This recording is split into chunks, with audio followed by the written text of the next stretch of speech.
Hi, this is Harish और आज मैं तुम्हारे साथ डिस्कस करने वाला हूं कॉम्पोजिशन लेवी। ये सेक्शन 10 के अंदर एक कॉम्पोजिशन स्कीम है। इसके अंदर 4 ही कॉन्सेप्ट हम लोग करेंगे, फटाफट से चैप्टर हो जाएगा। पहला कॉन्सेप्ट है कौन सी कंडीशंस है for taking the composition scheme. दूसरा, कुछ कंप्लायंस रिक्वायरमेंट्स है, कुछ कंडीशंस कंप्लाई करनी है, कुछ प्रोविजंस कंप्लाई करने हैं। तीसरा, what will be the rate of tax. अगर कॉम्पोजिशन स्कीम लेते हो तो क्या रेट ऑफ टैक्स है, क्या टर्नओवर कैसे कंप्यूट करना है। और चौथा, entry and exit intimation. Composition scheme में आते वक्त, एंटर करते वक्त क्या आपको इंटीमेशन देनी है और कॉम्पोजिशन स्कीम से एग्जिट करते वक्त क्या इंटीमेशन देनी है। चारों कॉन्सेप्ट देखेंगे, चारों अलग अलग चीजों पे बात करते हैं। फटाफट से इसको रिवाइज करेंगे, चैप्टर खत्म। ठीक है, so let's start revising this chapter composition levy. ये है कॉम्पोजिशन लेवी। सबसे पहला कॉन्सेप्ट जो मुझे तुम्हारे साथ डिस्कस करना है वो है कंडीशंस फॉर कॉम्पोजिशन स्कीम। दो तरीके की कंडीशन होती है। पहली वो condition which are to be complied before availing the composition scheme और दूसरी वो conditions which are to be complied after availing the composition scheme. ठीक है, तो दो तरीके की होती है, बिफोर वाली अलग होती है, आफ्टर वाली अलग होती है। दोनों डिस्कस करेंगे। मैं पहले जो तुम्हारे साथ डिस्कस करने वाला हूं वो तुमको स्क्रीन पे दिख रहा है। Eligibility conditions for availing the composition scheme, मतलब अवेल करने के लिए, मतलब बिफोर लेने के पहले आपको क्या क्या कंप्लाई करना होगा so that the person can avail the composition scheme. अब यहाँ पे तुमको दो दिख रहे हैं, यहाँ पे दो स्कीम्स है। एक है composition scheme for goods, section 10(2) के अंदर लिखी हुई है तुम्हारे स्क्रीन के लेफ्ट हैंड साइड पे। दूसरा composition scheme for services 10(2)(a) के अंदर लिखी हुई है तुम्हारे स्क्रीन के राइट हैंड साइड पे। पहले मैं गुड्स वाली स्कीम के बारे में बता देता हूँ कंडीशन।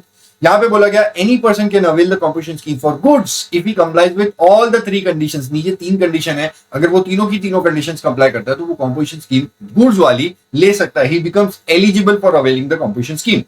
पहली condition, he should be a registered person. दूसरी condition, he should be a manufacturer, trader और अ रेस्टोरेंट सर्विस प्रोवाइडर। तीसरी कंडीशन, उसकी aggregate turnover of the preceding financial year should not exceed rupees 1.5 crore और rupees 75 lakh अगर उसकी एक भी branch located है उन 8 स्पेसिफाइड कैटेगरी स्टेट्स में। 8 स्पेसिफाइड कैटेगरी स्टेट्स में एक भी ब्रांच लोकेटेड है तो उसको ये देखना होगा कि प्रीसीडिंग फाइनेंशियल ईयर का टर्नओवर 75 लाख से ज्यादा नहीं होना चाहिए। ये है वो 8 स्पेसिफाइड कैटेगरी स्टेट तुमको स्क्रीन पे दिख रहा है। इसको मैं मस्ताना करके बोलता हूँ, मस्ताना से वो याद रहता है, तो मैंने एक्रोनिम बना के रखा है। एम से 3 स्टेट्स है, उसके अलावा बाकी फिर नाम अकॉर्डिंगली मणिपुर, मिजोरम, मेघालय, फिर उत्तराखंड, सिक्किम, त्रिपुरा, अरुणाचल प्रदेश एंड नागालैंड। ये 8 स्पेसिफाइड कैटेगरी स्टेट्स है। अगर यहाँ पे एक भी ब्रांच लोकेटेड है तो कॉम्पोजिशन स्कीम गुड्स की मिलेगी तो सही, बट ये इंश्योर करना होगा कि प्रीसीडिंग फाइनेंशियल ईयर की एग्रीगेट टर्नओवर 75 लाख से ज्यादा नहीं होनी चाहिए और अगर तीनों कंप्लाई करेगा तो देन ही बिकम्स एलिजिबल।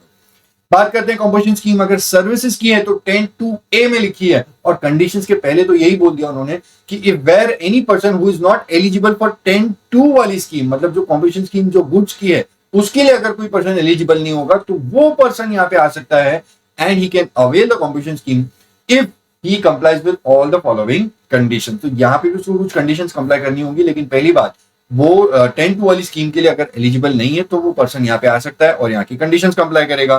पहली कंडीशन, वो एक रजिस्टर्ड पर्सन होना चाहिए, he should be a registered person. दूसरी, he should be a service provider but other than restaurant service provider, क्योंकि रेस्टोरेंट वाले के तो 10(2) वाली स्कीम है वो उसके लिए एलिजिबल हो जाता है, तो रेस्टोरेंट वाले को छोड़ दो, उसके अलावा जो भी सर्विस प्रोवाइडर होगा वो यहाँ आ सकता है। तीसरी condition, aggregate turnover of the preceding financial year should not exceed rupees 50 lakh. यहाँ पे मस्ताना स्टेट वालों का कोई भी प्रॉब्लम नहीं है, कोई इशू नहीं है, बस उसको ये देखना होगा कि उसकी प्रीसीडिंग फाइनेंशियल ईयर की टर्नओवर 50 लाख से ज्यादा नहीं होनी चाहिए, तो फिर वो कॉम्पोजिशन स्कीम के लिए एलिजिबल हो जाएगा। ये तीनों कंडीशंस कंप्लाई करेगा तो कॉम्पोजिशन स्कीम सर्विसेज की ले सकता है। 10(2)(a) वाली बात थी, ये बिफोर वाली कंडीशंस थी, दोनों हमने स्कीम में देख ली।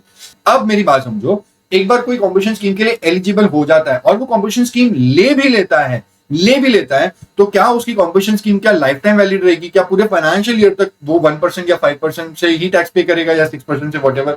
क्या ऐसा होगा? क्या जिंदगी भर तक वो कॉम्पोजिशन स्कीम में रहेगा? नहीं भाई।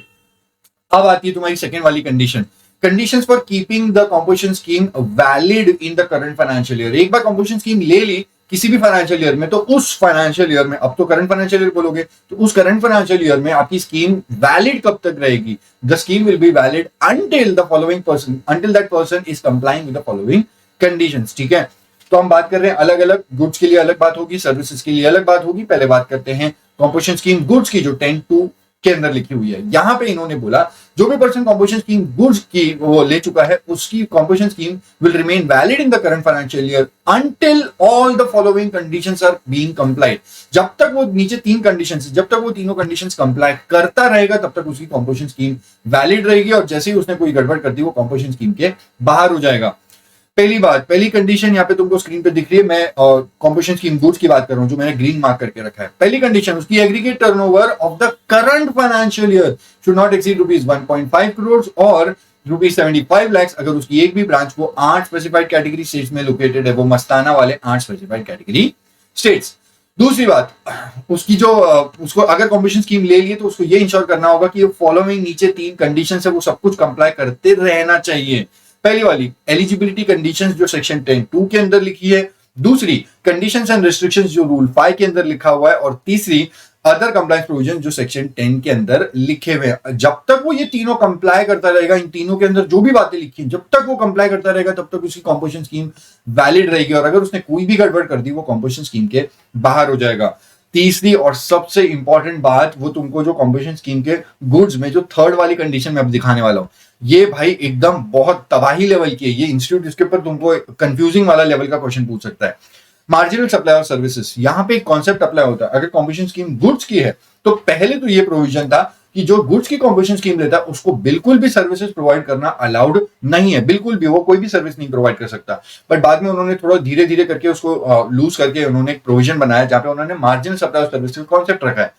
इन्होंने बोला कि ठीक है, अगर आप कॉम्पोजिशन स्कीम गुड्स की ले रहे हो तब आप सर्विस प्रोवाइड तो करो, लेकिन आप जो सर्विस प्रोवाइड करोगे that should be only limited amount तक ही कर सकते हो। वो लिमिटेड अमाउंट हो जाता है limit of marginal supply of services. Marginal supply of services की लिमिट आपको कंप्यूट करनी होती है सेपरेटली फॉर ईच स्टेट। अगर मेरे 3 ब्रांचेस है, एक महाराष्ट्र स्टेट के अंदर है, एक राजस्थान स्टेट के अंदर है, एक पंजाब स्टेट के अंदर है, तो मुझे तीनों स्टेट के लिए मार्जिनल सप्लाई ऑफ सर्विसेज की लिमिट कंप्यूट करनी होगी, और ये इंश्योर करना होगा कि महाराष्ट्र से जो मैं सर्विसेज दे रहा हूं वो महाराष्ट्र की जो लिमिट कंप्यूट की है उससे ज्यादा नहीं होनी चाहिए। अब राजस्थान से मैं जो सप्लाई ऑफ सर्विस करूंगा उस ब्रांच से, वो राजस्थान के लिए जो लिमिट कंप्यूट की है उससे ज्यादा नहीं जानी चाहिए, और पंजाब के लिए जो मैं लिमिट कंप्यूट करूंगा सेपरेटली फॉर पंजाब, मेरी जो भी सप्लाई ऑफ सर्विस है पंजाब स्टेट से, वो वहां से पंजाब की जो लिमिट कंप्यूट की है उससे ज्यादा नहीं होनी चाहिए। तो ये आपको अलग अलग स्टेट्स के लिए कंप्यूट करना है और ये इंश्योर करना है कि तीनों स्टेट में आपकी सप्लाई ऑफ सर्विस वो लिमिट से ज्यादा नहीं होनी चाहिए। ठीक है, तीनों में से कोई भी एक स्टेट में गड़बड़ कर दी या फिर जितने भी ब्रांच है कोई भी ब्रांच में कोई भी स्टेट में गड़बड़ कर दी तो आप कॉम्पोजिशन स्कीम के बाहर हो जाओगे। ठीक है, these 3 conditions are to be strictly complied. Point number 1 में आपकी बाकी दोनों मतलब पॉइंट 2 और पॉइंट 3 कंप्लाई हो रहा है, लेकिन एग्रीगेट टर्नओवर 1.5 करोड़ के ऊपर चला गया, 75 लाख के ऊपर चला गया, कॉम्पोजिशन स्कीम के बाहर।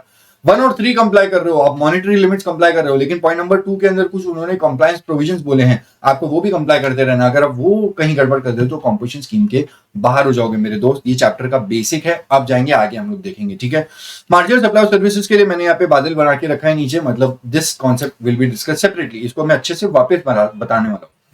बात करते हैं, ये मैंने बता दिया 10(2) के अंदर वो तीनों कंप्लाई करेगा तो उसकी composition scheme current financial year के तब तक वैलिड रहेगी, गड़बड़ की तो कॉम्पोजिशन स्कीम के बाहर।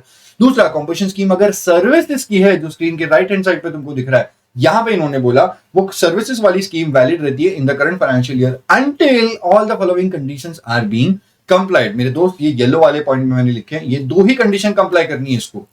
यहाँ पे वो थर्ड वाली कंडीशन अप्लाई नहीं होती, मार्जिनल सप्लाई ऑफ सर्विसेज। अबे यही सप्लाई ऑफ सर्विसेज का ही तो, ये कॉम्पोजिशन स्कीम सर्विसेज की तो है, इसमें थोड़ा ना लिमिटेड अमाउंट के लिए सर्विस देनी है। Third will not apply. पहली वाली कंडीशन, एग्रीगेट टर्नओवर जो पर्सन कॉम्पोजिशन स्कीम सर्विसेज के लिए है उसकी aggregate turnover current financial year की should not exceed rupees 50 lakh. अगर एक्सीड हो गई तो वो कॉम्पोजिशन स्कीम के बाहर हो जाएगा, और यहाँ पे कोई मस्ताना स्टेट वाले का कोई भी इशू नहीं है। दूसरा, जो पर्सन कॉम्पोजिशन स्कीम सर्विसेज के लिए है उसको भी यहाँ पे कुछ कंडीशंस कंप्लाई करनी होंगी। पहली, एलिजिबिलिटी कंडीशन जो सेक्शन 10(2)(a) के अंदर लिखी हुई है। दूसरा, कंडीशंस एंड रिस्ट्रिक्शंस रूल 5 की, वो दोनों के लिए कॉमन है। तीसरा, other compliance provisions of section 10, वो दोनों के लिए कॉमन। बस वो एलिजिबिलिटी कंडीशंस है उसके लिए 10(2) में लिखा है, इसके लिए 10(2)(a) के अंदर लिखा हुआ है। ठीक है, ये दोनों जो पॉइंट नंबर 2 में है, दोनों साइड पे, इसको मैं प्यार से बोलता हूँ ECO। E से एलिजिबिलिटी कंडीशन, C से कंडीशंस एंड रिस्ट्रिक्शंस, और O से अदर कंप्लायंस प्रोविजन। इसको मैं यहाँ पे ECO ई कॉमर्स ऑपरेटर का कोई भी लिंक नहीं है, मैं आपको ये नीचे जाके अभी डिटेल में अब ये हम लोग ईसीओ वाली कंडीशंस कंप्लाई करेंगे।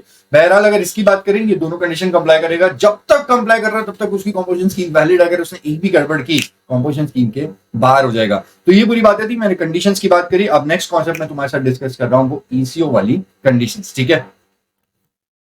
दूसरा कॉन्सेप्ट जो तुमको दिख रहा है वो है कंप्लायंस विद ईसीओ रिक्वायरमेंट्स। यहाँ पे ईसीओ का मतलब ई कॉमर्स ऑपरेटर नहीं है दोस्त, यहाँ पे ईसीओ का मैंने बस न्यूमोनिक बनाया है। ई से एलिजिबिलिटी कंडीशन सेक्शन 10(2) या फिर 10(2)A वाली, दूसरा कंडीशंस एंड रिस्ट्रिक्शंस रूल 5 वाली, एंड ओ से अदर कंप्लायंस प्रोविजंस, ठीक है। तो ये ईसीओ उस तरीके से हो जाता है।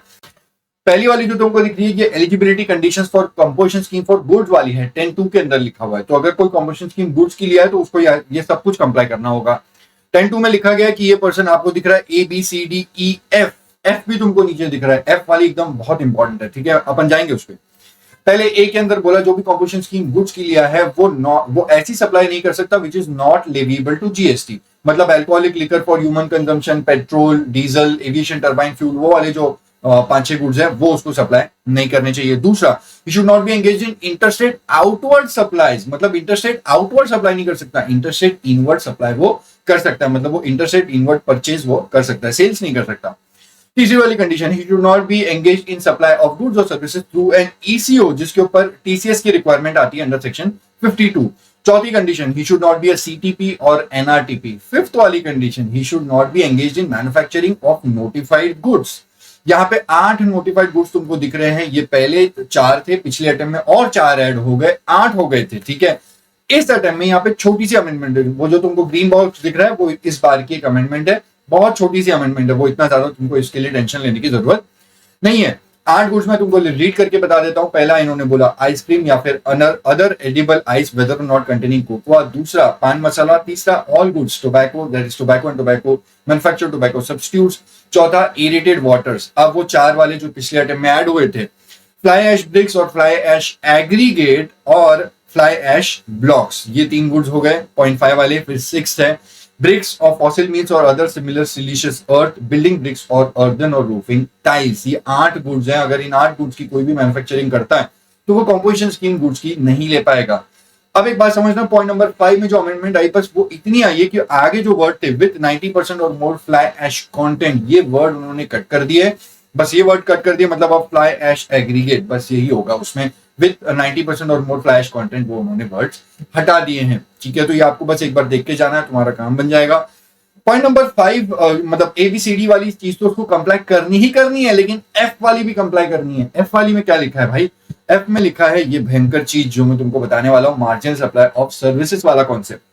पहली बात इन्होंने लिखा है जो भी पर्सन गुड्स की कंपोजिशन स्कीम ले रहा है, he is not engage in supply of services except the following, मतलब सप्लाई ऑफ सर्विस नहीं कर सकते लेकिन एक्सेप्ट द फॉलोइंग। पहली बात, रेस्टोरेंट एंड केटरिंग वो सर्विस दे सकता है, कोई इशू नहीं है। दूसरी बात, exempt services by way of extending loans, advances and deposit where consideration is in the form of interest, ये वाली सर्विस भी दे सकता है। तीसरा, any other service up to the limit specified below, तो इन दोनों के अलावा, ये दोनों वो दे देगा चलेगा, लेकिन इन दोनों के अलावा अगर वो कोई भी सर्विस दे रहा है तो वो उसको लिमिटेड अमाउंट की ही देनी है, the limit which is specified below. मैंने नीचे मार्जिन सप्लाई सर्विसेज की लिमिट कैसे कंप्यूट करनी है वो मैंने तुमको बताया है। वो लिमिट कंप्यूट करने के लिए आपको देखना होगा 10% of turnover in state of the preceding financial year और ₹5 lakh whichever is higher, ये आपको लिमिट कंप्यूट करनी होगी। ध्यान रखना, टर्नओवर इन स्टेट आपको लेना है प्रीसीडिंग फाइनेंशियल ईयर का, ठीक है। दूसरी बात, मतलब वो उसके नीचे जो ऑरेंज बॉक्स में मैंने लिखा है, पहला वाला नोट लिखा है, this limit is to be computed separately for each state, जहां पे भी रजिस्ट्रेशन है उसके लिए। तो अगर आपकी ऑल ओवर इंडिया में 2 स्टेट्स में ब्रांचेस है तो आपको दोनों स्टेट के लिए वो अलग अलग कंप्यूट करना होगा। वो नोट का जो ऑरेंज वाले बॉक्स में दूसरी बात ये बोलती है, this limit of marginal supply services as computed for any state और union territory is not applicable for service specified in A और बी। तो ए में रेस्टोरेंट वाली लिखी हुई है और बी के अंदर वो इंटरेस्ट वाली सर्विस लिखी हुई है। ये दोनों सर्विस कंप्लाई करने के लिए आपको मार्जिनल सप्लाई सर्विसेज की लिमिट देखने की जरूरत नहीं है, ठीक है। ये लिमिट उन दोनों सर्विसेज पे अप्लाई नहीं होती। इन दोनों सर्विसेज के अलावा आप कोई भी सप्लाई सर्विस करते हो जो कंपटीशन गुड्स कर रहा है, उसको लिमिट फॉलो करनी होगी और उस लिमिट के अंदर ही अपनी सप्लाई सर्विस दे सकता है, और वो भी उसको स्टेट वाइज लिमिट कंप्यूट करके वो ध्यान रखना होगा, ठीक है। This being very important institute का, मतलब अगर वो आपको कंफ्यूज कर सकता है, कंफ्यूज वाले क्वेश्चन पूछ सकता है, तो वो यहीं पे आपको उलझा सकता है। अगर वो ABCDEF कंप्लाई करता है तो वो एलिजिबिलिटी कंडीशन 10(2) की कंप्लाई करेगा तो उसकी स्कीम वैलिड रहेगी। अगर उसने कोई भी गड़बड़ कर दी तो कॉम्पोजिशन स्कीम के बाहर हो जाएगा। ये करंट फाइनेंशियल ईयर में उसको देखना है, ठीक है। दूसरी बात, अगर कोई कॉम्पोजिशन स्कीम सर्विसेज के लेके बैठा हुआ है, 10(2)A के अंदर बोला कॉम्पोजिशन स्कीम अगर सर्विसेज के लिए है तो उसको ABCDE ये कंडीशंस कंप्लाई करनी होगी। मजे की बात यह कि आपको ये बिल्कुल भी याद रखने की जरूरत नहीं है, क्योंकि ये डिट्टो डिट पूरा सेम है। जो भी ऊपर लिखा है वही यहाँ पे, मैं वापस रीड भी नहीं करने वाला हूं, क्या करूं रीड करके, सेम ही तो बात है, ठीक है। इसमें बस एक ही फर्क है कि यहाँ पे F वाला पॉइंट अप्लाई नहीं होता। मैंने पहले ही बताया था, अगर कोई कॉम्पोजिशन स्कीम सर्विसेज के लेके बैठा है तो उसके लिए मार्जिनल सप्लाई सर्विसेज का लिमिट कंप्यूट मतलब उस एप्लीकेबल ही नहीं होता। ये तो सप्लाई सर्विस वाले ही है ना, तो इनको तो सर्विस ही देनी, तो लिमिटेड अमाउंट थोड़ी है इनके लिए। खैर, इनके लिए बस ABCDE कंप्लाई करना है करंट फाइनेंशियल ईयर में। दूसरी बात, वो अमेंडमेंट जो हमने देखी थी ऊपर मैन्युफैक्चर ऑफ नोटिफाइड गुड्स के लिए, वो पॉइंट नंबर 5 में जो लिखा था वो सेम टू सेम अमेंडमेंट ऊपर भी है, यहाँ पे भी है। कोई टेंशन नहीं लेना, ठीक है, बिल्कुल भी कोई भी टेंशन नहीं लेना। ये वाला था हमारा E वाला जो बात करना था, दोनों में बता दिया 10(2) एंड 10(2)A। अब दूसरी बात देखो, conditions and restrictions for composition scheme under section 10(2) as well as 10(2)A। अब दोनों स्कीम की बात हो रही है, गुड्स वाली सर्विसेज वाली, दोनों को बोला कि रूल 5 के अंदर जो तुमको नीचे दिख रहा है ABCDE नीचे वाले पॉइंट, वो रूल 5 वाली पांचों कंडीशंस कंप्लाई करनी होंगी, फिर चाहे आपने गुड्स वाली या सर्विसेज वाली कोई भी कॉम्पोजिशन स्कीम ली होगी। इसका पहला वाला पॉइंट बोलता है कि वो पर्सन CTP नहीं होना चाहिए, CTP NRTP वो नहीं हो सकता। लेकिन एक बात बोलूं, CTP NRTP तो ऊपर भी बोला था D वाले पॉइंट में, दोनों जगह पे वो देख लेना, वो सेम है, कोई भी प्रॉब्लम नहीं है, दिख भी रहा होगा तुमको स्क्रीन के एकदम टॉप पे, ठीक है। CTP NRTP नहीं होना चाहिए। दूसरी बात तुमको हिला के रख देगा। दूसरे वाला पॉइंट क्या बोलता है, he was not engaged in manufacturing of notified goods during the preceding financial year। भाई ये थोड़ी सी कॉन्ट्राडिक्टरी बात है। अब मैंने उसको वहां पे एक एरो कनेक्ट किया हुआ है, ऊपर E वाले पॉइंट को, नीचे B वाले पॉइंट को कनेक्ट किया हुआ है। ऊपर क्या बोला, he is not engaged in manufacturing of notified goods, मतलब करंट एक बार कॉम्पोजिशन स्कीम ले ली, लेने के बाद में he is not engaged in the manufacturing of notified goods, ये उसको देखना होगा कॉम्पोजिशन स्कीम लेने के बाद में। अगर उसने गड़बड़ की, ये गुड्स की मैन्युफैक्चरिंग की, तो कॉम्पोजिशन स्कीम के बाहर हो जाएगा। लेकिन रूल 5 क्या बोल रहा है, रूल 5 बोल रहा है he was not engaged in manufacturing of notified goods during the preceding financial year। भाई ये मतलब कहना चाह रहा है कि कॉम्पोजिशन स्कीम भले ही आपने ले ली, लेकिन आपको प्रीसीडिंग फाइनेंशियल ईयर में भी ये कंप्लाई नहीं करना चाहिए था। अगर आपने कंप्लाई की, मतलब आप मैन्युफैक्चरिंग करते थे तो आप एलिजिबल ही नहीं थे, तो आपने कॉम्पोजिशन स्कीम ली कैसे, ठीक है। तो rule 5 is very strict. Rule 5 बोलता है कि आपको पहले भी नहीं करना चाहिए था। अब मेरा एक कंक्लूजन समझो, सिर्फ मैन्युफैक्चरिंग ऑफ नोटिफाइड गुड्स के लिए रूल 5 ने बोला पहले नहीं करना चाहिए था, और 10(2) और 10(2)A बोलता है अभी मत करो लेने के बाद में, तो मतलब पहले भी मत करो अभी मत करो। तो वो स्ट्रिक्टली जो भी 8 गुड्स की नोटिफाइड कर रहा है, मैन्युफैक्चरिंग गुड्स की ये कर रहा है, नोटिफाइड गुड्स की मैन्युफैक्चरिंग कर रहा है, उसको एक कॉम्पोजिशन स्कीम नहीं मिलेगी। लेकिन जो बाकी बातें हैं, जो मतलब he should not be engage in supply not leviable to GST वाली सप्लाईज या फिर इंटरस्टेट आउटवर्ड, वो उसको अभी नहीं करना है, कॉम्पोजिशन स्कीम लेने के बाद में नहीं करना है। पहले करता था और कौन रोक रहा है, रूल 5 उसके लिए थोड़ी ना रोक रहा है। रूल 5 खाली बोलता है मैन्युफैक्चरिंग मत करो। पहले आप प्रीसीडिंग फाइनेंशियल ईयर में इंटरस्टेट आउटवर्ड करते थे, चलेगा। आप पहले वाले फाइनेंशियल ईयर में CTP NRTP थे, चलेगा। आप पहले वाले फाइनेंशियल ईयर में ECO के थ्रू सप्लाई करते थे, नॉन लिवेबल टू GST करते थे, चलेगा। अभी मत करो, लेने के बाद में मत करो। ये 10(2) ने बोला है, और 10(2)A ने भी यही बात बोली है। मैं कनेक्ट नहीं कर पाऊंगा, इतना लंबा एरो नहीं बनेगा, बट इसमें भी E वाले पॉइंट को वही बोला कि अभी नहीं करना, ठीक है। तो आ जाओ अब इसके बाद में सब लल्लू वाले पॉइंट्स है। पॉइंट नंबर C, रूल 5 का जो तुम ऑरेंज वाला दिख रहा है तुमको, उसमें ये बोला गया कि जो भी पर्सन कॉम्पोजिशन स्कीम लेके बैठा है, ही will have to pay tax under 9(3) और 9(4). उसका कहने का मतलब ये है कि अगर आपने कोई गुड्स और सर्विसेज लिए जहाँ पे RCM में रेसिपेंट को टैक्स पे करने की रिक्वायरमेंट आती है, तो कॉम्पोजिशन स्कीम वाला ये नहीं बोल सकता कि मैं तो कॉम्पोजिशन स्कीम में हूं, मैं 1% पे टैक्स पे करूंगा। नहीं भाई, अगर आपने कोई RCM वाली सप्लाईज ली है तो आपको RCM के मतलब जो भी ट्रांजेक्शन पे टैक्स रेट होता है, वो टैक्स रेट ही आपको पे करना होगा। ये पेमेंट करने के लिए आप 1% वाला बेनिफिट नहीं ले सकते।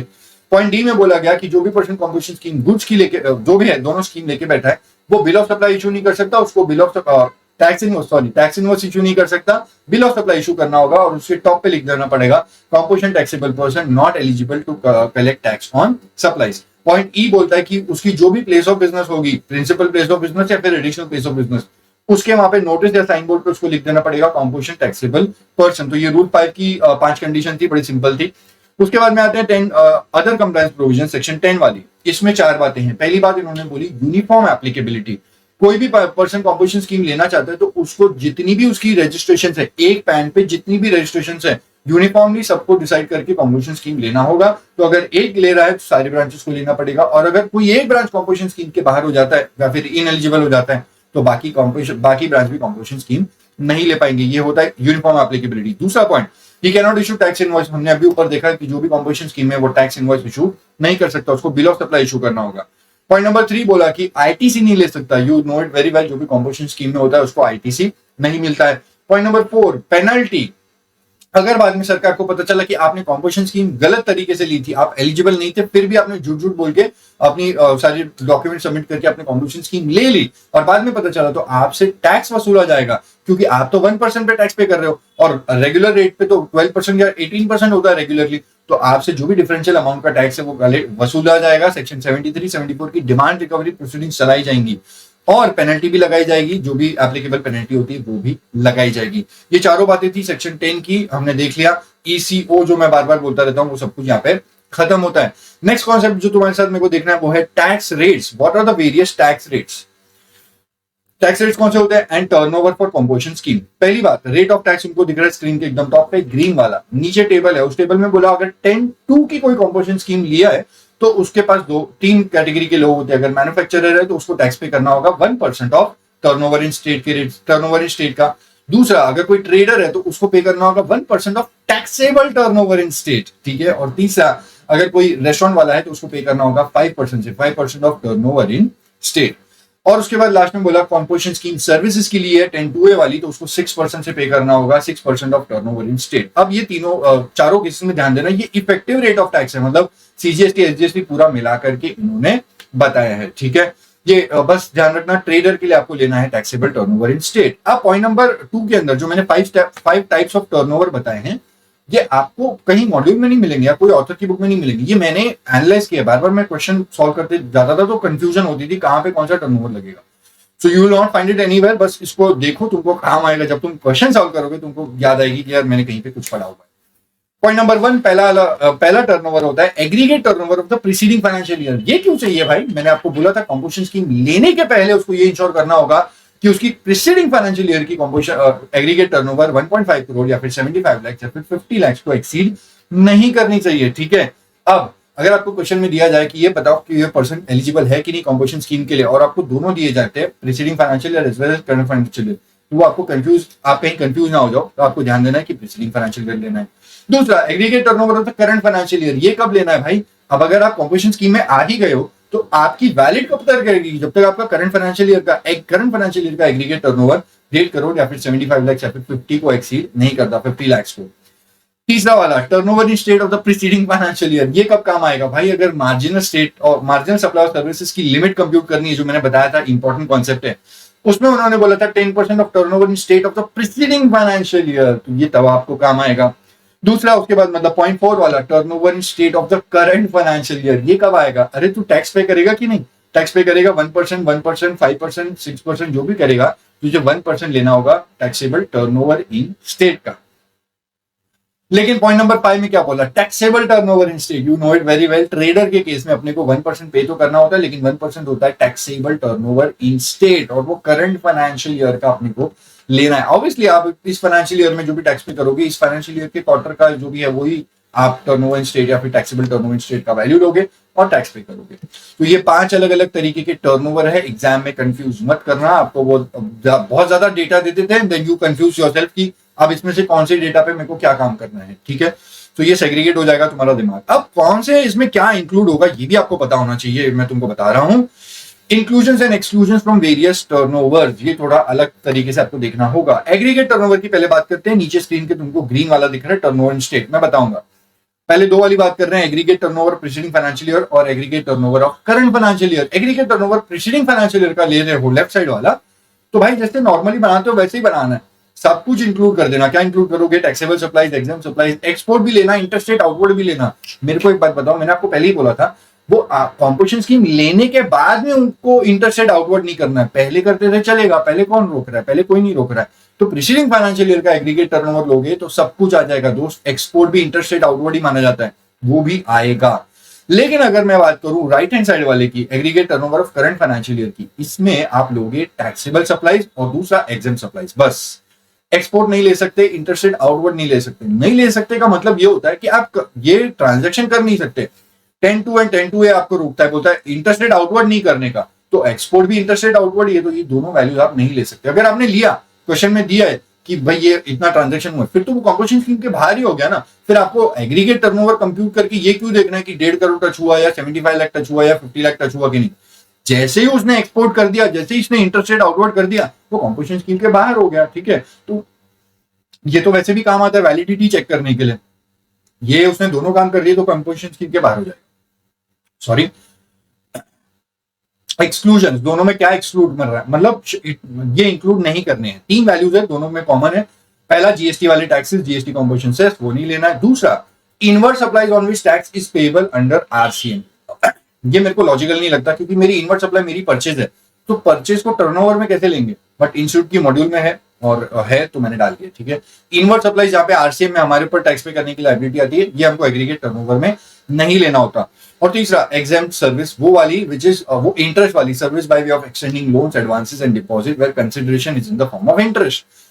ऊपर देखो दोनों जगह पे एग्जाम सप्लाईज को इंक्लूड करना है, मैंने बी वाले में लिखा है इंक्लूड करना है, लेकिन अगर इंटरेस्ट वाली एग्जाम सप्लाई, इंटरेस्ट वाली सप्लाई भी एग्जाम होती है, ये वाली एग्जाम सप्लाई आपको नहीं लेनी है, आपको नहीं लेनी है, ठीक है। एग्रीगेट टर्नओवर से निकाल देना।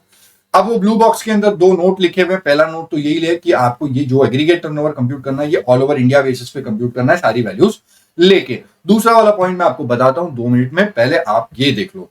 टर्नओवर इन स्टेट अगर आपको कंप्यूट करना है तो आपको क्या क्या करना होगा। टर्नओवर इन स्टेट कंप्यूट करने का काम सिंपल है। Turnover in state preceding financial year का मार्जिनल सप्लाई सर्विसेज की लिमिट में काम आएगा, ठीक है। अब वो आपको कंप्यूट करना है, कुछ नहीं करना। एग्रीगेट टर्नओवर में प्रीसीडिंग फाइनेंशियल ईयर में क्या क्या लिया था, वही सारी चीज नीचे आने वाली है। देखो taxable supplies, exempt supply, export ले लेना और इंटरेस्ट रेट आउटवर्ड भी ले लेना। पहले करो, पहले कौन रोक रहा था, प्रीसीडिंग फाइनेंशियल ईयर में करो, ठीक है, वहां पे कोई नहीं रोकेगा तुमको। बात करते करंट फाइनेंशियल ईयर की, अगर टर्नओवर स्टेट आपको निकालनी है तो इसमें भी वैसे ही है जैसे aggregate turnover current financial year का। टैक्सेबल सप्लाईज लेना है, एग्जाम सप्लाईज लेना है, बस। उसके बाद वो दोनों वैल्यूज नहीं लेनी है, एक्सपोर्ट भी नहीं लेना, इंटरेस्ट रेट आउटवर्ड भी नहीं लेना। और अगर ट्रेडर के लिए आपको लेना है taxable turnover in state of the current financial year, तो इसमें बहुत सिंपल है, इन्होंने बोला सिर्फ टैक्सेबल सप्लाईज लेना है, एग्जाम्प्ट वाली सप्लाईज भी आपको नहीं लेनी है, ठीक है। तो ये आपको क्या क्या लेना है मैंने बता दिया टर्नओवर इन स्टेट में। एक्सक्लूड क्या करना है भाई, एक्सक्लूड वही है जो ऊपर लिखा हुआ है, एक्सक्लूड या फिर it shall not include. GST वाले टैक्सेस, जीएसटी का सेस। दूसरा इनवर्ट सप्लाईज जहां पे आरसी में टैक्स पे किया जाता है। और तीसरा वाला एग्जाम सप्लाईज इंटरेस्ट वाली, ठीक है। तो ये भी आपको अगर क्वेश्चन में दिखती है तो ये आपको इंक्लूड नहीं करनी है, और अगर इंक्लूडेड है तो उसको एक्सक्लूड करना, ठीक है। तो ये बातें हैं, मैंने तुमको बता दी। अब मेरे को तुम्हारे साथ ब्लू बॉक्स डिस्कस करना है। टर्नओवर इन स्टेट का ब्लू बॉक्स जो तुमको नीचे दिख रहा है, पहला वर्ड क्या बोलता है, पहला पॉइंट बोलता है कि आपको ऑल ओवर इंडिया बेसिस पे नहीं, स्टेट वाइज बेसिस पे कंप्यूट करना है। तो this is not something new, you already know it कि आपको ये स्टेट वाइज कंप्यूट करना है। जो पॉइंट नंबर 2 है दोनों का, वो थोड़ा सा कॉन्ट्राडिक्टरी है। ऊपर देखो, ऊपर स्क्रीन के बोला aggregate turnover will be shall include the value of supplies from 1 April till the date person becomes liable to register. 1 April से लेके till the date person become liable to register, इतने period का turnover भी aggregate turnover में include करना होता है। एकदम टॉप पे लिखा हुआ है, ठीक है। तो ये एग्रीगेट टर्नओवर में आपको इंक्लूड करना होगा। लेकिन देखो अभी ये कॉन्ट्राडिक्टरी पॉइंट, नीचे क्या लिखा हुआ है टर्नओवर स्टेट के लिए। टर्नओवर स्टेट के लिए बोला कि 1 अप्रैल से लेके till the date person becomes liable to register, इतने पीरियड का टर्नओवर आपको इंक्लूड नहीं करना है। भाई इसको ध्यान देना, अगर वो आपको कभी ऐसा कुछ डेटा दे दे, कंफ्यूज कर दे, तो डू नॉट कंफ्यूज योरसेल्फ। मैंने आपको ये दोनों ऑपोजिट पॉइंट्स बता दिए, दोनों के ब्लू बॉक्स के पॉइंट नंबर 2, ठीक है। ये हमारी बात हो गई आपको टर्नओवर कैसे कंप्यूट करना है। अब आपको मैं एक चीज बता रहा हूं जो आपको एग्जाम में सम सॉल्व करने में काम आएगी, ठीक है। वो टेबल जो आपको दिख रहा है, कंक्लूजन छोड़ दो, वो ग्रे बॉक्स वाला वो छोड़ दो, वो रीड करोगे, आपको रीड करते समझ में आ जाएगा, वो मैंने अपने वर्ड्स में लिखा हुआ है। वो जो टेबल है, वो टेबल में आपको बताया मैंने कि अगर 2-3 तरीके की सर्विस है इस चैप्टर में। एक होती है exempt service which is by way of extending loans, advances and deposit where consideration is in the form of interest. ये वाली एग्जाम सर्विसेज का वैल्यू पूरे चैप्टर में कहीं पे नहीं आएगा। वो मार्जिनल सप्लाई ऑफ सर्विसेज की लिमिट के लिए भी काम नहीं आएगा। Aggregate turnover preceding financial year, aggregate turnover current financial year, turnover in state, कहीं कहीं कुछ नहीं आएगा, ठीक है। अगर आपको ये वैल्यू दिखती है, कॉम्पोजिशन लेवी का क्वेश्चन है और दिखता है कि एग्जाम सप्लाई ऑफ इंटरेस्ट वाली, निकाल दो उसको, कोई भी चीज पे मत लेना, ठीक है। सिंपली इग्नोर, वो आपको नहीं काम आएगी। दूसरा, अगर रेस्टोरेंट वाली सर्विस आपको कंपोजिशन लेवी के क्वेश्चन में दिखती है तो उसकी वैल्यू आपको काम आती है एग्रीगेट टर्नओवर के लिए। एग्रीगेट टर्नओवर चाहे प्रीसीडिंग फाइनेंशियल ईयर का हो, चाहे करंट फाइनेंशियल ईयर का हो। और टर्नओवर स्टेट में भी काम आएगा, वो जगह नहीं थी वहां पे, बट टर्नओवर स्टेट में भी वो काम आता है। लेकिन वो आपको मार्जिनल सप्लाई सर्विसेज के लिए काम नहीं आएगा, नॉट एप्लीकेबल। उसके अलावा ऑल अदर सर्विसेज जो भी क्वेश्चन में दिखती है वो आपको मार्जिनल सप्लाई सर्विसेज की लिमिट में भी लेनी है और आपको एग्रीगेट टर्नओवर की लिमिट में भी लेनी होगी। ठीक है, ये आप रीड कर लो, उसके बाद कंक्लूजन आपको समझ में आ जाएगा। इसके बाद नेक्स्ट कॉन्सेप्ट जो मैं तुम्हारे साथ डिस्कस करूंगा वो है एंट्री एंड एग्जिट इंटीमेशन, उसके बाद चैप्टर खत्म। ठीक है, नेक्स्ट कॉन्सेप्ट है एंट्री एंड एग्जिट इंटीमेशन। दो तरीके की इंटीमेशन होती है, एक होती है एंट्री के टाइम पे जब कोई पर्सन कॉम्पोजिशन स्कीम में एंटर कर रहा है, और दूसरी होती है एग्जिट इंटीमेशन जब कोई पर्सन कॉम्पोजिशन स्कीम से बाहर जा रहा है। फटाफट से देख लेते हैं, इसके बाद चैप्टर खत्म हो जाएगा। पहली वाली है intimation for opting the scheme, मतलब एंट्री वाली इंटीमेशन। दो तरीके के लोग होते हैं, एक होते हैं जो अनरजिस्टर्ड होते हैं और वो कॉम्पोजिशन स्कीम में आना चाहते हैं, और दूसरे होते हैं जो रजिस्टर्ड होते हैं। मैं पहले वाले की बात कर रहा हूं, जो अनरजिस्टर्ड पर्सन है और वो कॉम्पोजिशन स्कीम लेना चाहता है। तो सबसे पहली बात, जब वो अपना रजिस्ट्रेशन एप्लीकेशन फाइल करेगा, उस एप्लीकेशन में जीएसटी REG01 वाला फॉर्म होता है। उस फॉर्म के पार्ट बी में वो वैसे लिख देता है कि उसको कॉम्पोजिशन स्कीम लेनी है, वही उसकी कॉम्पोजिशन लेवी की एप्लीकेशन मानी जाती है, वही उसकी एंट्री इंटीमेशन मानी जाती है। दैट इज जो रजिस्ट्रेशन एप्लीकेशन है, अलग से कोई इंटीमेशन देने की जरूरत नहीं है। उसी के पॉइंट नंबर 2 में बोला, ऐसे केस में जो पर्सन अनरजिस्टर्ड है, इसके लिए कॉम्पोजिशन स्कीम की इफेक्टिव डेट क्या होगी? इफेक्टिव डेट हो जाती है from the date from which the registration is effective. ठीक है, दूसरा, अगर कोई रजिस्टर्ड पर्सन है तो उसको एक सेपरेट इंटीमेशन देना होता है। उसकी रजिस्टर्ड पर्सन के पॉइंट नंबर 1 में बोला गया कि ये जो भी पर्सन कॉम्पोजिशन स्कीम लेना जा रहा है, इसको एक इंटीमेशन देना होगा, और खास ध्यान रहे इंटीमेशन देना है prior to the commencement of the financial year for which the said scheme is to be opted. जो भी फाइनेंशियल ईयर के लिए स्कीम चाहिए उसके पहले देना होगा, prior to the commencement of the financial year एक इंटीमेशन देना होगा। उसी में अंदर दूसरा पॉइंट है, ऑरेंज बॉक्स में बोला डीम्ड इंटीमेशन। अगर आपकी एक से ज्यादा स्टेट्स में ब्रांच है तो आपको हर स्टेट में ये इंटीमेशन फाइल करने की जरूरत नहीं है।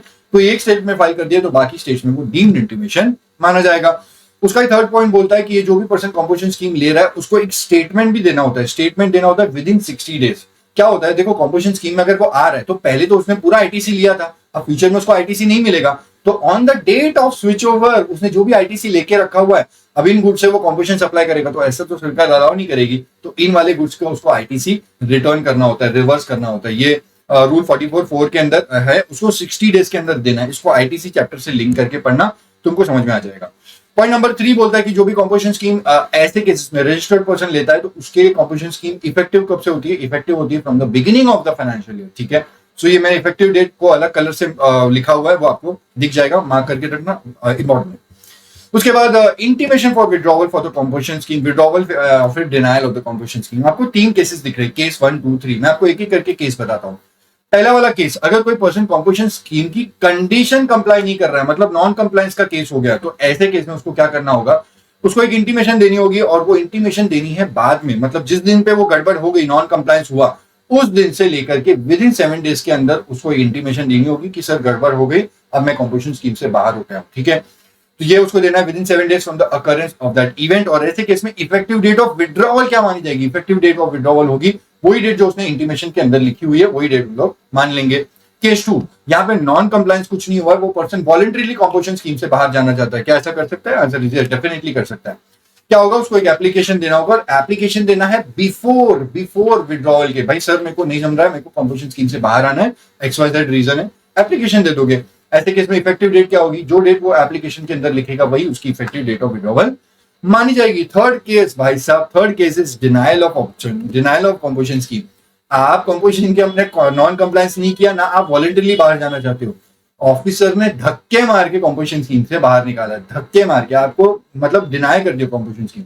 कोई पर्सन ने कॉम्पोजिशन स्कीम ली थी लेकिन ऑफिसर को लग रहा है कि ये गड़बड़ की है, that person is not eligible. सबसे पहली बात, आपके अगेंस्ट मतलब जो भी कॉम्पोजिशन स्कीम लिया हुआ है उसके अगेंस्ट कोई भी एक्शन लेने के पहले वो एक शो कॉज नोटिस देगा। शो कॉज नोटिस का रिप्लाई करना होगा। जैसे ही वो पर्सन रिप्लाई करेगा, रिप्लाई ठीक है तो ठीक है, कोई बात नहीं। अगर रिप्लाई में गड़बड़ लगी तो ऑफिसर एक ऑर्डर पास कर देगा और उस ऑर्डर के तहत वो उसकी कॉम्पोजिशन स्कीम उसके हाथ से छीन लेगा। He will deny the composition scheme. यहाँ पे इफेक्टिव डेट क्या होगी? इफेक्टिव डेट होगी the date which is determined by the tax authority, the officer. जो भी प्रॉपर ऑफिसर डेट डिटरमाइन करके ऑर्डर में लिखेगा वही डेट मान ली जाएगी इफेक्टिव डेट ऑफ विड्रॉवल या फिर डिनाइल। ये तीनों केस थे, केस 1, 2, 3। यहाँ पे एग्जिट इंटीमेशन देनी होती है या जो भी है। अब यहाँ पे कॉमन पॉइंट्स है। पॉइंट नंबर 1 बोलता है कि अब पर्सन कॉम्पोजिशन स्कीम के बाहर आ गया, पहले तो कॉम्पोजिशन स्कीम में था, आईटीसी नहीं मिलता था, अब फ्यूचर में पूरा आईटीसी मिलेगा। तो ऐसे केस में इस पर्सन को एक स्टेटमेंट फर्निश करना होगा और उस स्टेटमेंट के अंदर उसको सारे इनपुट्स और कैपिटल गुड्स की डिटेल देनी होगी। इसमें आपको सेक्शन 18(1) और 18(2) मैंने पढ़ाया था, वो बड़े से चार्ट में था, वहां पे मैंने स्विच ओवर के केसेस बताए थे। खैर अभी बता देता हूँ कि अगर कंपोजिशन स्कीम से वो अब नॉर्मल में आ रहा है तो उसको inputs as well as capital goods का दोनों का आईटीसी मिलता है। और ऐसे केस में उसको वो कंडीशन कंप्लाई करनी होती है कि इनवॉइस 1 साल से ज्यादा पुराना नहीं होना चाहिए। कैपिटल गुड्स में वो 5% पर quarter part of the quarter minus करने के बाद में मिलता है आईटीसी, ठीक है। तो वो सब कंप्लाई करना होगा, लेकिन स्टेटमेंट कब फर्निश करना है, यहाँ पे इन्होंने बोला विद इन 30 डेज के अंदर उसको स्टेटमेंट फर्निश करना होगा। बस ये डिटेल्स आप दे दोगे। आप वहां पे भी मैंने नोट्स में लिखा हुआ है, आईटीसी चैप्टर में आप लिंक कर लेना। पॉइंट नंबर 2 में बोला अब तो भाई नॉर्मल में आ गया, now he will have to pay tax at normal rates. और तीसरा पॉइंट बोलता है अब इसको टैक्स इनवॉइस इशू करना होगा, बिल ऑफ सप्लाई से बात नहीं बनेगी, इसको टैक्स इनवॉइस इशू करना होगा। मेरे दोस्त ये पूरी बात यहाँ पे खत्म हो जाती है, कंपोजिशन स्कीम पूरा चैप्टर खत्म हो गया। नेक्स्ट चैप्टर में चालू करूंगा RCM and ECO. Till then all the very best, see you soon. अपने एग्जाम्स के लिए अच्छे से पढ़ते रहो और मैं वापस जल्दी से आऊंगा दूसरा रिवीजन वीडियो लेके। Till then all the very best, see you soon, bye.